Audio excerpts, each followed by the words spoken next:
Para este programa especial sobre saúde, nós convidamos profissionais da área da saúde para estarem conosco. Doutora Olívia Nassif Fernandes, ginecologista e obstetra. Doutor Celso Fernandes Júnior, cirurgião urologista. Doutora Devanira Domingues, psicóloga. O assunto a que vamos discorrer é sobre a sexualidade, com prioridade na mulher, mas também a sexualidade masculina. Daí o nosso convidado, doutor Celso Fernandes Júnior, está conosco. Doutora Olívia, nossa primeira convidada a falar sobre o assunto. Boa tarde, doutora Olívia, tudo bem? Boa tarde, Fernanda. Tudo jóia? Mafalda, é um prazer estar aqui com você de novo. Prazer é nosso também. Doutora Olívia, existe faixas na mulher diferenciadas: infância, adolescência, puberdade, fase adulta. Certo, Mafalda. Eu acho que é muito importante a gente colocar a sexualidade desde a infância, porque se tivermos uma cronologia, um desenvolvimento gradativo dessa sexualidade, nós vamos ter uma adulta absolutamente normal do ponto de vista sexual. Eu sempre coloco a criança como um pequeno reator carregado de grande energia, e que essa energia deve ser liberada gradativamente, sem que haja uma repressão dessa energia, para que não haja uma explosão futura. Então, o que vem a ser o sexo? O sexo é uma energia física, mental e emocional, que deve evoluir, deve se desenvolver gradativamente. O que se observar na infância? Eu acho que a menina, logo ao nascimento, já fica difícil apelidar o genital. Vagina é uma coisa muito grande, uma coisa verdade, que não dá muito certo. E cada um acaba dando um nome, né? Isso, seja lá o apelido que for, periquita, perereca, xuxa, o apelido que for, desde que põe um apelido e que essa genitália seja cuidadosamente higienizada. O que vem a ser isso? A mãe, por si só, ela já tem um pouco de medo de manipular a genitália feminina. Nós queremos colocar aqui que não existe perigo nenhum, desde que haja uma boa higiene, com água e sabão, não precisa creme, creminho, cremão, pó, pozinho, pozão, nada. Água e sabonete próprio para a criança. Uma genitália bem higienizada é uma genitália normalmente sadia. Nós temos que observar se essa criança não tem sinéquia, que seria os pequenos lábios colados, que isso é uma grande causa de vulvaginite, que acaba incomodando, que acaba podendo até levar uma infecção urinária nessa criança, nessa menina. As causas mais frequentes de patologia dentro da nossa clínica seria a vulvaginite, que vai depender muito da higiene, como eu já falei, de se essa criança tem ou não uma sinéquia, pequenos e grandes lábios colados, que deve ser desfeito ou pelo ginecologista ou pelo próprio pediatra. E a manipulação, a gente sabe que a criança se manipula, a menina se manipula, seja ela dormindo ou às vezes até pela própria curiosidade que ela tem em relação a esse genital. E se a mãozinha estiver suja, contaminada, ela vai levar micróbio para aquele genital. E assim como quem manipula essa criança, quem é que está cuidando dessa criança?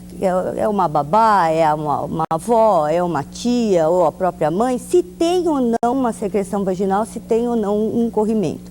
Então isso é muito importante. Uma outra causa de patologia que a gente coloca dentro da infância seria mais frequente na puberdade. Sim. A mãe tem que estar muito atenta a uma puberdade precoce.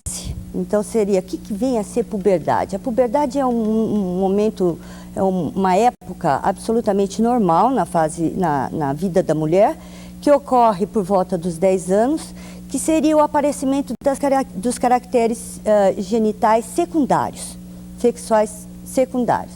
Primeiro, normalmente aparece a mama, pode aparecer um tubérculo antes do outro. O pediatra menos avisado acha que aquilo pode ser até um tumor, ou então, isso antigamente, hoje em dia acho que nem existe mais. O desenvolvimento da maminha, que a gente coloca como telarca, depois o desenvolvimento dos pelinhos, que a gente denomina pubarca. Isso começa por volta dos 10 anos.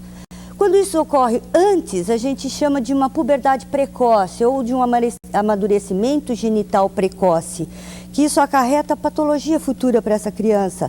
Uma delas é uma soldadura precoce das epífises ósseas e essa menina fica baixinha. tá?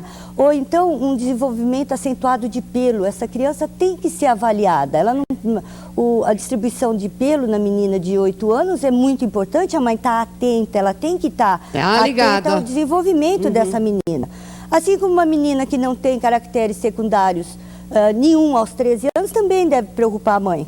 Ela não tem maminha, não está saindo maminha, não está nascendo pelinho, o que está acontecendo com essa menina? Então, se ela começa uma telarca aos 13, ela vai manifestar a menarca, que seria a primeira menstruação, depois dos 15. Isso também tem que ser avaliado por um especialista. Então, a mãe é que tem que ter jogo de cintura e tem que estar sempre avaliando a sua filha. Não pode ter medo de avaliar a sua filha, não pode ter medo de avaliar se ela está fazendo uma boa higiene dos genitais, que isso é muito importante. Ela tem que estar orientando, na hora que for usar o banheiro, a menina tem que fazer a higiene de um jeito, o menino tem que fazer a higiene do outro. Então a mãe, principalmente, é que tem que estar em cima para ver... Acompanhando de perto. É isso, e assim como o desenvolvimento da sua própria filha. Doutor Celso, e no homem e no garoto, como é que é desenvolvida essa sexualidade? Veja bem, Mafalda. Em primeiro lugar, muito prazer estar aqui com você novamente e podendo abordar um pouco do assunto de sexualidade. Em primeiro lugar, a sexualidade, não estamos aqui para discutir a sexualidade infantil, mas de uma forma geral e o que pode acontecer com essa criança numa fase adolescente ou numa fase adulta, em se tratando da sexualidade. Isso porque futuramente ele vai ter sexualidade ou vai manter sexo com uma mulher. Existem algumas repercussões importantes a serem observadas na infância. A começar pelo exame dos genitais. A criança, logo que nasce, o menino, ele nasce com os testículos em ascensão, às vezes, que nós chamamos. Ou seja, um testículo que desce para a bolsa e sobe. É muito importante que, durante o desenvolvimento infantil dele, seja observado se esses testículos realmente irão para o seu trajeto normal e o seu ambiente normal, que é a bolsa escrotal. Por que isso? O testículo ele pode, às vezes, não descer, a mãe, às vezes, não percebe, não palpa os testículos, a bolsa escrotal, porque, aparentemente, ela está redondinha e dá a impressão que tem o testículo embutido ali, normal. E, às vezes, na realidade, não tem. Esse testículo está numa posição um pouco mais alta do abdômen. Evidentemente, essa patologia nós chamamos de criptorquidia. Isso necessita um tratamento relativamente rápido por duas razões. Em primeiro lugar, que na idade adulta ele pode se transformar em um homem estéril por queima das células que produzem espermatozoides, espermatogones, pode levar a uma diminuição do parênquima desse testículo, consequentemente levando também diminuição de células que produzem a testosterona. Em realidade, o problema principal seria relacionado à fertilidade. Isso tudo pode ser observado já desde recém-nato? Desde recém-nato. Você vai acompanhando o desenvolvimento. Nos primeiros meses, às vezes, o testículo não desceu totalmente na bolsa Fica embutido. Fica embutido. E às vezes, quando a criança agacha, faz algum movimento, o testículo sobe, mas ele tende a baixar. E, numa idade até de 1 ano, esse testículo já tem que estar localizado na bolsa escrotal. Quer dizer, porque se ele fica no ambiente um pouco com temperatura mais elevada, ele tende a provocar uma destruição das células que produzem espermatozoide. Por isso, atento principalmente às mães, a gente recomenda aqui, não querendo ser machista, mas são as mães que têm o contato mais íntimo com os filhos. Na hora do banho, na hora de trocar a fralda, elas têm muito mais habilidade a isso e, portanto, uma missão a mais a observar os genitais. Por outro lado, seria importante, a título de curiosidade, que a mãe observasse também o meato ureteral, ou seja, aquela pele, o prepúcio que cobre a glande, para evitar, para ver, observar se realmente ele urina sem dificuldade, com dificuldade, ou quando vai urinar forma uma bexiguinha na ponta, porque isso, com o tempo, passa a ser uma fonte de irritação e principalmente a aderência desse prepúcio no pênis. Numa fase um pouco mais adulta, digamos assim, na fase pré-escolar, que essa fase é bastante importante, em se tratando de sexualidade, considerando que tem genitais de aspecto morfológico normais, testículos na bolsa, seria muito importante uma avaliação do próprio pediatra Do tamanho do pênis? Do urologista. Exatamente, Mafalda. O que nós observamos é quando chega numa fase de 7, 8 anos, que a criança começa a frequentar escolas e praticar esportes, onde ele é obrigado a trocar de roupa, pôr um calção, tirar o calção, entrar na piscina, ir no banheiro, trocar junto com, já num setor mais coletivo, existem as comparações. E as crianças começam a ver que o pênis do amigo é um pouco maior, o que é um pouco menor. Aí começam, às vezes, certas discriminações. Essa criança, às vezes, abandona um esporte. Os pais não estão sabendo muito bem por quê. Não, é porque ele não gosta. Atentem à esfera genital. Porque o garoto, quando ele tem um pênis menor que o outro, ele já começa a ter uma certa vergonha em trocar de roupa. Temos que nos preocupar nessa faixa etária com o pênis pequeno? Não muito, com 7, 8 anos. Nos preocuparíamos mais a partir de 11, 12 anos, 12 para 13 anos no máximo. Por que essa fase? Porque antes eu não posso fazer nenhuma estimulação nesse genital para que cresça. Evidente que nesse intervalo de 7, 8 anos, por outro lado, vamos ver agora o outro extremo. Existem crianças com puberdade precoce também, e ele começa a crescer bigode com 7, 8 anos de idade, ele começa a ter uma face de uma criança mais adulta, de um homem, quando ele é uma criança. E observa-se principalmente no genital. Ele tem um genital muito maior do que a média comum de todas as crianças. Ele começa com 8 anos de idade, 9 anos no máximo, ter pilificação pubiana. Quer dizer, não é o comum para essa criança. Nós temos que investigar, ver se ele não está fazendo nenhuma patologia de suprarrenal. Quer dizer, existem o extremo também. Quando é muito pequeno, nos preocupamos. Quando é muito grande, desperta muita atenção, não quer dizer que ele vai ser um super-homem. Pode ser que ele esteja com tumor de suprarrenal. A faixa etária de 12 anos, este é o ponto culminante, Mafalda, para a sexualidade desse homem a partir, principalmente na esfera genital. O homem, ele é um pouco mais genital do que a mulher. E se ele não tiver um pênis de tamanho normal, ele vai ser já aí o primeiro passo para uma retração da sua sexualidade. Portanto, é muito importante, quando o garoto chega na fase da puberdade, aos 12 anos, fazer uma avaliação urológica ou com seu próprio pediatra para ver o desenvolvimento peniano. Por quê? Porque se tem um pênis relativamente pequeno nessa faixa etária, nós conseguimos, em questão de semanas, levar esse pênis a um tamanho normal. E isto, evidente, que muda todo o conceito de uma criança ou de um adolescente frente à sua sexualidade futura. Portanto, Mafalda, vai aqui um aviso às mães, inclusive aos garotos, que nessa faixa etária muito difícil, de 12 anos, a mãe ou o pai já verem o garoto trocar de roupa. Eles não permitem, eles vão para o banheiro, eles se fecham, eles vão para o quarto, eles se trancam. Quer dizer, e fica muito difícil o acesso do pai ou da mãe para a verificação do tamanho do pênis. Então, seria importante alertá-los que existe tratamento, existe solução. Isso para o garoto, na vida futura dele, nessa faixa que estamos discutindo, é muito importante. E o garoto, ele manipula, ele manuseia a sua sexualidade desde pequeno, assim como a menina, como a doutora Olivia falou?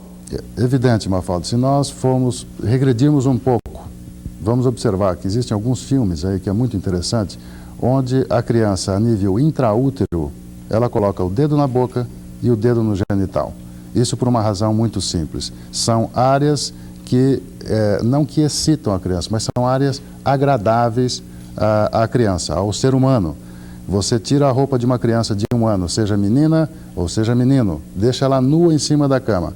A tendência é colocar a mão no genital. Por quê? Porque são áreas agradáveis. E é evidente que durante todo esse tempo de desenvolvimento pré-escolar, a fase pré-juventude, pré-adolescência, existe uma manipulação de genital muito grande. E deve-se deixar que... Inclusive a fase do troca-troca? Exatamente. É por aí que começa, não é não? Nessa fase de 8 anos, ou um pouco mais, ou 10 anos, quando o interesse do genital já é mais importante. Por isso que os pais, principalmente que têm o contato, devem começar a falar um pouco de sexualidade ou de sexo, não ter medo de falar de sexo. É evidente que ninguém aqui está querendo que um pai ou uma mãe ensine uma relação sexual a um garoto de 8 anos, nem de 10, Não é bem isso, mas à medida que eles forem fomentando curiosidade a respeito do sexo, isso tem que ser bastante esclarecido. E se os pais não tiverem condições, ou não souberem, ou não tiverem o traquejo adequado para explicar a sexualidade, que busquem um profissional, um psicólogo, que possa orientar de uma forma bastante natural o que é a sexualidade. Bom, nós vamos falar sobre essa sexualidade com a doutora Devanira, mas daqui a pouquinho, logo após o intervalo. É bem rapidinho, a gente volta já já.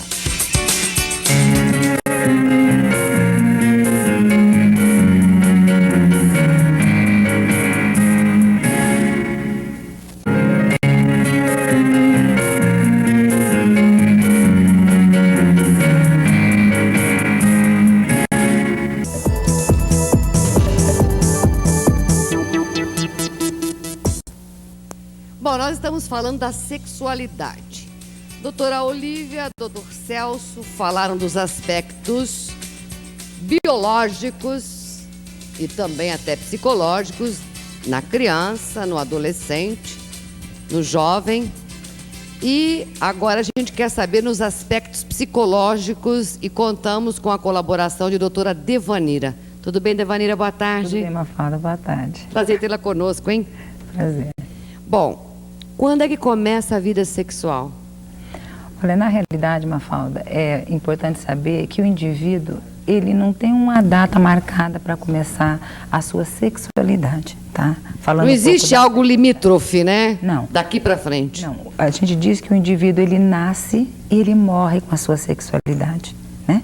Agora, em termos de prática sexual, né, aí entra tudo aquilo que o Celso ele vinha falar, o momento, né, adequado de desenvolvimento físico para que essa prática sexual aconteça sem grandes traumas, sem grandes desordem física e emocional para o indivíduo, né? Agora, a nível da sexualidade, o indivíduo nasce e morre com ela.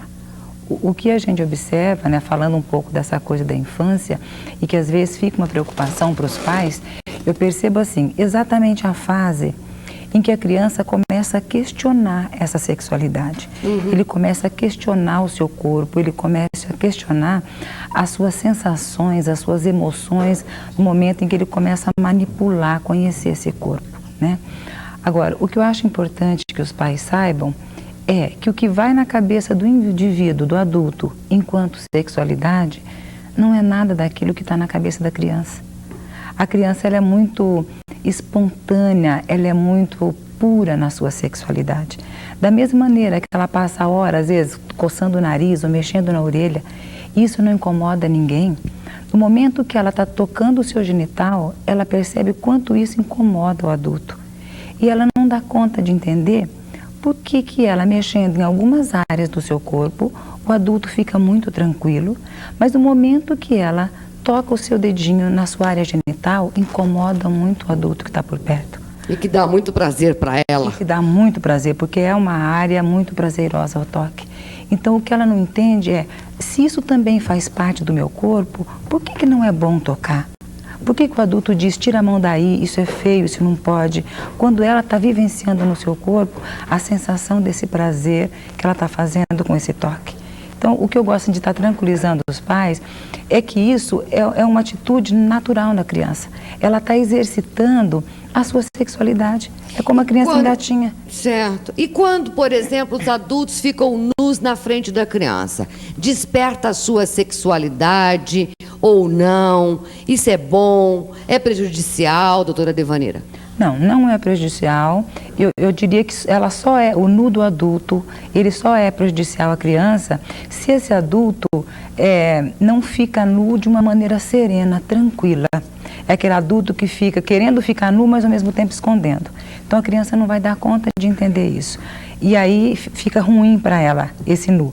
Agora, se é um adulto que curte tranquilamente a sua nudez e ele fica nu diante da criança, então ele vai passar para essa criança uma certa tranquilidade em relação a esse corpo.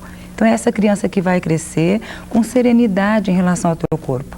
Ela vai saber que um dia a menina vai ficar com o corpo como o da mãe, modificado como o da mãe, o garoto vai ficar igual ao corpo do pai e vai ficar muito tranquilo, porque é assim que esses corpos adultos foram apresentados para eles ao longo dessa caminhada da infância. Então não tem nada de ruim. O ruim é quando o adulto tem o preconceito do seu corpo e ele não mostra ou mostra de uma maneira disfarçada para a criança. Aí não é bom. Bom, agora eu vou fazer uma pergunta e gostaria que os três respondessem, começando por você. Masturbação. A criança se masturba, o adolescente se masturba, o adulto se masturba e o velho se masturba. Em todas as faixas etárias. Eu estou botando por idade, tá? A masturbação, ela é prejudicial à saúde, como se escutam os pais rotularem? Não. A masturbação, ela realmente acontece tanto na infância, quanto na meninice, né, na fase adulta, no idoso, porque a masturbação, tem dos teóricos da sexualidade que eles dizem uma coisa muito bonitinha, eles dizem o seguinte, que a masturbação é a nossa vida sexual básica, que tudo que você cria além dela é só um jeito de você socializar a sua vida sexual. Esse tempo atrás eu estava lendo um livro que tem um pensamento daquele cineasta Woody Allen, ele diz uma coisa que eu achei fantástica. Ele diz assim, quando você está se masturbando, você está fazendo sexo com a pessoa que você mais ama. Então o masturbar-se é um jeito bonito de você agradar o teu corpo. Eu só vejo a masturbação como uma patologia quando ela é alguma coisa agressiva ao corpo. Quando o indivíduo extrapola a necessidade do corpo sentir esse prazer e ele começa a judiar desse corpo. Aí ela entra como uma patologia. Fora dessa condição, ela acontece como uma coisa de busca de prazer, como uma coisa de busca de agrado a esse corpo, como uma relação de amor a esse corpo mesmo. Doutora Olívia, qual é a tua opinião sobre esse aspecto? Você que mexe com as mulheres, ginecologista, né? Eu digo sempre para as minhas pacientes que têm dificuldade de orgasmo ou se consideram anorgásticas. Primeira tarefa para casa é se conhecer primeiro, é chegar ao orgasmo sozinha, através da masturbação, para depois sim procurar esse orgasmo a dois. Então, é uma situação absolutamente normal, eu acho que em qualquer fase da vida da mulher. É lógico que você deve orientar uma criança que está se masturbando no meio da sala, com as tias, as avós, que aquilo não é bem assim, que é uma coisa muito privada, que ela deve fazer no quartinho dela, não escondido, não é que seja proibido, é que a sociedade pede que seja feito assim. Então não tem nada de anormal, não tem nada de não tem que reprimir essa fase na vida da criança. Você só tem que orientar que ela tem que estar sempre com a mãozinha limpa, não pode levar micróbio, para que isso não leve Corre o risco, por exemplo, de perder a virgindade com a masturbação? Muito difícil, Mafalda. O que a gente tem visto é que quando a menina se manipula com outros objetos, que não com a mão, aí sim ela pode chegar a introduzir um corpo estranho vaginal e aí pode, além de romper o ímen, levar uma vaginite mais importante. Mas não é o comum. Não é o comum. No máximo um cotonetezinho, elas dão umas esfregadinhas e estão satisfeitas. Agora, na fase adulta, a mulher que chega à fase adulta sem nunca ter se masturbado, que desconhece o que é o orgasmo por si só, pela própria masturbação, eu oriento, eu acho que com a anuência do ginecologista, fica mais fácil essa mulher buscar o seu orgasmo através da masturbação para depois conhecer o orgasmo com o seu parceiro. Quer dizer... É absolutamente normal. Sem nenhuma patologia, não leva a nenhuma descompensação. Não é nenhuma psicose. Não. A não ser que isso vire rotina. Ela não gosta nem de chegar perto do marido ou do parceiro prefere se masturbar. Certo. Aí sim, eu mando para a Devanira, caso já de um tratamento com um terapeuta. E o homem, doutor Celso, ele se masturba muito? Mafalda, veja bem, o homem se masturba desde a infância. Quando ele entra numa fase adulta, ele tem muita vergonha de, inclusive, dizer aos próprios homens, amigos, colegas, que se masturba, ele não precisa mais disso, e principalmente depois que ele casa. Depois que ele casou, ele abole de uma vez por todas a masturbação. Isso não é verdade. Se sabe que o homem também se masturba, normal, assim como a mulher se masturba. O próprio casal não se admite um ao outro que, às vezes, ou esporadicamente, se masturbam. A masturbação não tem nenhum componente que altera a parte orgânica. Pelo contrário, A cada orgasmo que o homem tem, a cada ejaculação que ele tem, ele simplesmente faz com que o seu testículo produza mais testosterona. E ele passa a ter, inclusive, uma vontade maior a nível de ter experiências sexuais, seja através da masturbação ou relação sexual mesmo. Isso porque o estímulo erótico, o estímulo da ejaculação, aumenta a testosterona, que é um hormônio masculino. Então, nada demais, não existe problema nenhum, não vai alterar nenhuma parte do seu organismo. É absolutamente normal o homem se masturbar e em qualquer fase da sua vida. Não cai o pênis. Não cai o pênis, como dizem alguns pais. Vai cair. Aliás, vai desenvolver mais ainda, verdade? Exatamente. Doutora Devanira, hoje a linguagem do jovem não é mais namorar, não é mais transar. A linguagem do jovem hoje na sexualidade é ficar. O que quer dizer ficar em termos sexólogos? Olha, eu tenho conversado muito com os meus adolescentes no consultório, né? Quando começou essa coisa do ficar, assim, o que é ficar? Então, ficar fica definido, Mafalda, como uma coisa assim. No ficar, pode rolar tudo para eles. Pode rolar o beijo, o abraço, o bate-papo, até a transa, mas sem o compromisso do namoro. Sabe? Do ficar pode até surgir o namoro. De repente ficou sempre com aquela menina e acaba surgindo o namoro. Mas não existe necessariamente o compromisso do namoro quando se fica. Eu fiquei. Então eu posso ficar com hoje, posso ficar com outro na mesma festa, posso ficar com outro a semana que vem, sem esse compromisso. Então, o que eu percebo nisso? Que o adolescente, com essa coisa do ficar, ele está conseguindo, principalmente o adolescente mais tímido, que tinha esse medo de buscar para o namoro, de pedir o namoro. Então, com essa coisa de ficar, ele vai como que exercitando essa emoção que ainda não está bem colocada dentro dele para colocar o compromisso do namoro. Ele vai como que exercitando um namoro. Nós estamos agora falando de masturbação e eu estava dizendo que a masturbação é como que um exercício da sua sexualidade. Eu diria que o ficar é um exercício para assumir um compromisso do namoro. Seria mais ou menos isso. É viver essa emoção para exercitar uma coisa maior que é o compromisso do namoro.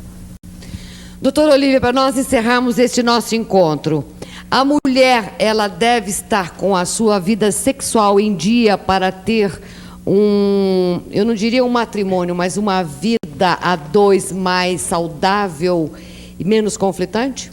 Sem dúvida, Mafalda. Eu acho que a mulher hoje em dia, com a história de conquistar o seu espaço, ser mãe, ser profissional, ser uma boa dona de casa, ela tem 1001 utilidades, digamos assim. Ela também busca, e com unhas e dentes, a parte sexual sadia, satisfatória. Então, criou muito conflito, eu acho, que com essa busca da mulher, acabou criando alguns conflitos conjugais, porque o homem muitas vezes não está desenvolvido suficientemente para acompanhar essa busca da mulher, porque a mulher antigamente servia o homem. Hoje a mulher busca a sua satisfação sexual, ela busca o seu orgasmo, ela busca a plenitude sexual. Então, eu acho que isso é fundamental, não que seja condição sine qua non, que se algum parceiro está com problema, isso que seja transitório sem problema nenhum. Eu coloco sempre a gestação como a grávida, ela tem muito medo no início da gravidez. Eu acho que o casal tem muito medo de ter a relação sexual. Aqui eu queria lembrar aos casais que estão grávidos, porque os casais se engravidam, não é a mulher ou o homem que está grávido, os casais grávidos, que o sexo não é só o coito, é o tato, é o carinho, é o afago. Mesmo que eles tenham medo de partir para o coito, eles devem ter o tato, eles devem ter o beijo, eles devem ter o malho, isso é fundamental. O marido acompanhar o desenvolvimento do corpo. Tem marido que tem nojo de passar creme na barriga da mulher, isso é um absurdo. Tem que curtir, tem que ajudar, tem que colaborar. Isso no início da gravidez eles têm muito medo. Mas à medida que a gravidez evolui, eles vão perdendo um pouquinho o medo de ter o relacionamento sexual em si e passa a ser uma coisa prazerosa para o casal, embora o macho ainda tenha um pouco de medo, mas a fêmea já consegue atingir o seu orgasmo mais facilmente. Eu só oriento para que não tenha o orgasmo e saia correndo para fazer uma higiene, porque altera toda a hemodinâmica dessa gestante. Então dá aquela relaxada, gostosa, espera passar uns minutinhos para depois ir fazer higiene, se for o caso. E no final da gravidez, que aí quem vai dizer somos nós, os obstetras, se ainda pode fazer amor, cada final de gravidez que a paciente vai fazer o seu pré-natal, a gente costuma fazer um toque para ver se esse colo está aberto, se esse colo está fechado. Enquanto o colo estiver fechado, eu digo ainda dá para namorar bastante, vão malhando bastante. E uma outra condição que altera muito a sexualidade da mulher é no puerpério. A mulher que acabou de ganhar o seu neném, ela quer ficar lambendo a cria 24 horas por dia. Eu sempre coloco o seguinte, se deixar por conta da mãe natureza, vai levar o tempo que leva uma outra fêmea de uma outra espécie a entrar no cio novamente. Nós mulheres somos animais racionais e temos que forçar a barra, vamos dizer assim. Nós temos que lembrar que nós temos um parceiro, nós temos que lembrar que nós temos que deixar essa criança limpinha, bonitinha, gostosinha, cheirosinha, mas no cantinho dela para que você possa continuar o teu idílio amoroso com o parceiro, não só ficar em função. É criança no quarto, a mulher acha que não está preocupada, no consciente muitas vezes ela não está preocupada se o filho vai acordar, se não vai acordar, mas o que a gente tem visto é que tem criança de 3 anos dormindo com o pai e com a mãe, isso é um absurdo. Não pode estar dormindo. O inconsciente da mulher está trabalhando. E se acordar? O que ele vai pensar se vê o marido transando com a mulher? Está errado, está errado. Está errado para o casal, que passa a ser... a relação passa a não ser boa, porque a mulher está em conflito com ela mesma. Acaba sendo ruim para a própria criança, que se ela acordar pode te levar a problemas psicológicos futuros. Então, eu coloco para os casais, tem que lembrar que o casamento continua, não é só o filho. E no segundo filho ainda piora, porque aí o maior fica com o pai, o menor fica com a mãe e pronto, vamos viver felizes para sempre. E o relacionamento conjugal fica terrível. Ele só sai em turma, é mãe, pai, filho e filha. Mãe, pai, filho e filha. Vai para o espaço. Vai para o espaço. Qualquer relacionamento. Então não existe relacionamento que sobreviva a isso. Uma outra coisa péssima para qualquer relacionamento sexual é a rotina. Eu digo assim, comer arroz, feijão todo dia é impossível. Tá? Eu acho que os casais deviam estar constantemente procurando se agradar, procurando a realizar suas fantasias, a variar, a se conquistar no dia a dia, porque não é só a cama que interessa, é o tato, é o carinho, é o afago, é o malho. A mulher varia... Até o próprio ambiente. A mulher varia dependendo da fase do ciclo. Se as mulheres passassem a se entender, na primeira fase do ciclo eu funciono, eu sou sensual, eu sou tudo pelo tato, é muito mais sensual do que sexual. E na fase pré-menstru, que ela está com a sua tensão pré-menstrual, que ela está progesterônica, ela não está tão estrogênica, ela quer mais partir direto para o ato sexual. E nessa partida direto para o ato sexual é muito mais fácil de ter o orgasmo. Apesar que ela fica um pouco aversiva, ela não quer tanto, ela quer mais dormir logo, rapidinho e acabar. Mas se ela for ter a relação sexual, é mais fácil ter o orgasmo. Então, a mulher no pré-menstru, ela está mais apta para o coito. No pós-menstru, ela está pelo preâmbulo, ela quer namorar, ela quer malhar o marido ou parceiro, seja lá o que for. É a curtição. Então, se a mulher se entender, ela consegue passar isso para o parceiro, para que o parceiro possa agir da maneira como ela está propícia para aquela fase. Entendeu? Olha, é uma pena que o nosso tempo está esgotado, né, Marcão? Não dá para continuar mais, não, né? Não dá. É fazer o quê, né? Sexo é tão bom, né, doutora Olívia? Sempre vai existir, né, Mafalda? Mas nós vamos voltar a fazer um programa mais sobre isso, porque faltou a mulher na fase ainda da menopausa ainda. Certo. Vai ficar para um próximo programa. Obrigada por ter vindo. Obrigada a você, Mafalda. Um abraço a todos. Doutor Celso, não falou do homem na andropausa. Também fica em aberto. Combinado, Mafalda. Combinado? Volta depois com a gente.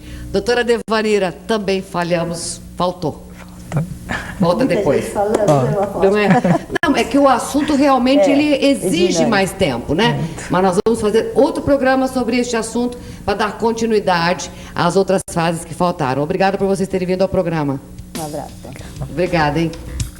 Nós vamos ao intervalo e voltamos com você já já. É bem rapidinho.